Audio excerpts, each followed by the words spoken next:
Welcome to Learn English Through Stories, where every story teaches and every word matters. Learn English. Live the story. Let's begin.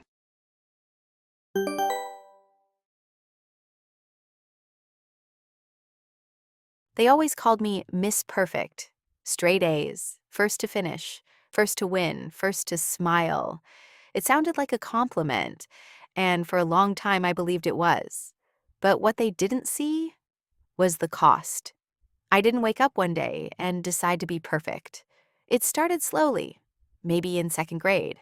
One teacher said, "Olivia always gets it right." Another said, "She's a role model." Then suddenly, that's all I was allowed to be. I kept my head down, did my work, and never asked for help, because asking meant weakness, and weakness wasn't part of the plan. At home, my room looked like a hotel. Books stacked by color, desk spotless.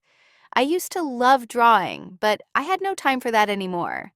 Not with all the extra classes, not with all the pressure. "Olivia, you're going places," my dad would say. Yeah, but where? Every night I was burning the midnight oil.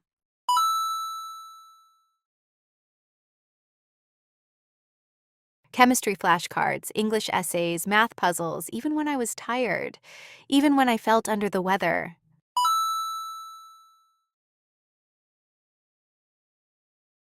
I'd push through, no breaks, no excuses. Then came the science competition. A national one. Big deal. My school expected me to win. My principal even gave me a speech. "You've never let us down before. We believe in you." I smiled, nodded, pretended to be honored. Inside, I felt like I was standing on thin ice. I started skipping lunch to study, skipping sleep. One day, I forgot my little brother's birthday. He waited all evening with his silly paper crown on. When I finally got home, he looked up at me and said, "It's okay, you're busy being perfect." And that sentence hit me like a punch to the gut.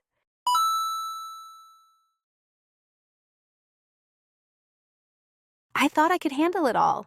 I thought I was strong enough, but I was just bending over backwards for everyone.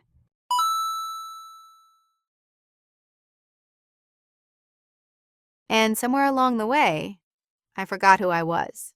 The morning of the presentation, I felt like a balloon about to pop. I had barely slept. My palms were sweaty. I looked in the mirror and whispered, "Hold it together. Just one more day." My slides were flawless. My paper was memorized. But something inside me wasn't right. As soon as I stepped in front of the class, it hit me. 30 faces. One spotlight. The silence was loud. I opened my mouth, and nothing came out. My mind, blank. My heart, racing. My throat, tight. I looked at the screen. I knew the answer. I had rehearsed it 100 times, but now, nothing. A whisper of laughter from the back. Someone coughed. My teacher raised an eyebrow. And that tiny sound was the last straw.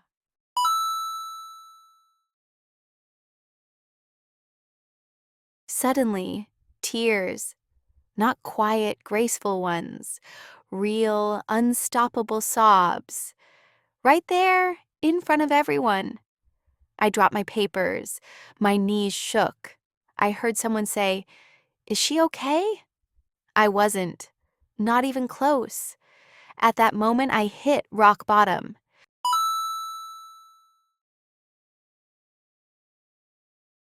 The counselor came. She walked me out of the room gently, without asking questions. Just let me cry. I remember thinking, so this is it. This is what failure feels like. It felt like falling without a net. Like the mask I wore had finally cracked. And I didn't know who I was underneath. At home, my mom didn't yell. She just hugged me tight. "You don't have to be perfect to be loved," she said. And for the first time in years, I believed her. But that wasn't the end. The next part was harder, much harder. The next day, I didn't go to school. I sat on my bed for hours, just Staring, no textbooks, no deadlines, no Miss Perfect to perform. To be honest, I felt like a balloon with no air, empty, flat, lost. But weirdly, I wasn't scared anymore. My mom came in and said, "You know, this is not the end of the world."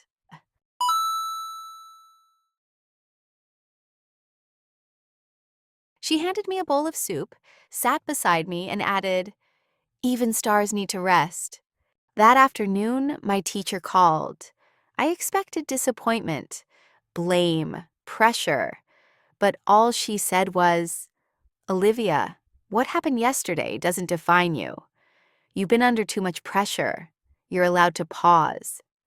I felt my throat tighten again, not from panic this time, but relief. The next Monday, I walked into school slowly. Not late, not early. It's just normal. Heads turned, whispers floated, but I kept my head high. I went straight to my teacher and handed her my updated project. It wasn't perfect. Some slides were missing. The design was basic, but the content was mine, honest and raw. She looked at me and said, "Now that's real work." For the first time, I smiled, a real smile. At lunch, someone asked, "Are you okay now?" I said, "I'm getting there." I was pulling myself together, slowly.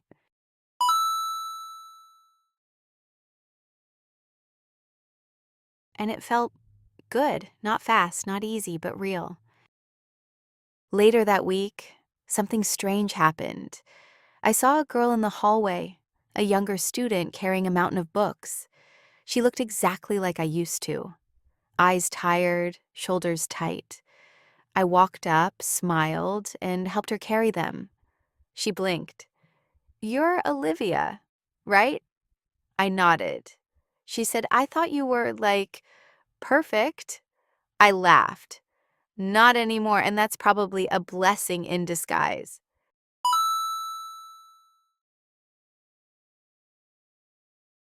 A month later, I joined the school art club. Not to win anything, not to impress anyone, just because I wanted to. I picked up a pencil for the first time in years and started sketching. Lines turned into shapes, shapes into people, people into stories, and slowly, one drawing at a time, I started feeling back on track.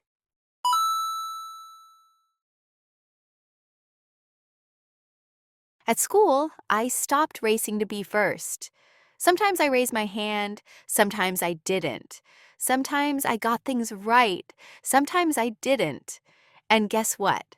The world didn't end. When I let go of being perfect, it felt like a load off my shoulders.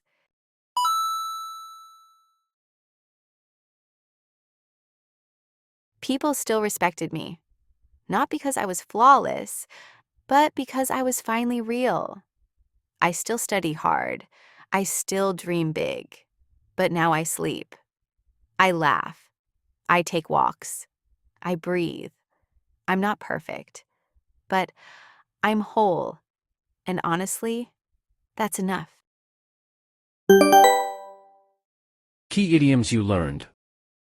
Burning the midnight oil, staying up late to work or study. Under the weather, feeling slightly sick or unwell. A punch to the gut. A thoroughly devastating or disappointing loss, setback, or failure.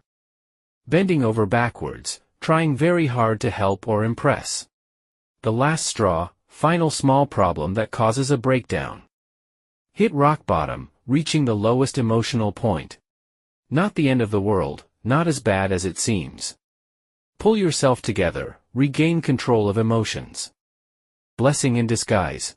Something bad that turns out to be good. Back on track. Returning to a normal or positive routine. A load off my shoulders. A relief from stress or pressure. Useful expressions and phrases. I kept my head down. I avoided attention and worked quietly. It hit me like a truck. I suddenly felt it very strongly. Hold it together. Stay calm and in control. Like a balloon with no air. Feeling completely empty. You're allowed to pause. It's okay to rest. I'm getting there. I'm recovering slowly. Now that's real work. Honest and meaningful effort. Thanks for watching this episode from Learn English Through Stories. If you learned a new expression or idiom today, give this video a like. Leave a comment to share your favorite part or what you'd like to learn next. And don't forget to subscribe so you never miss a new story. See you in the next one.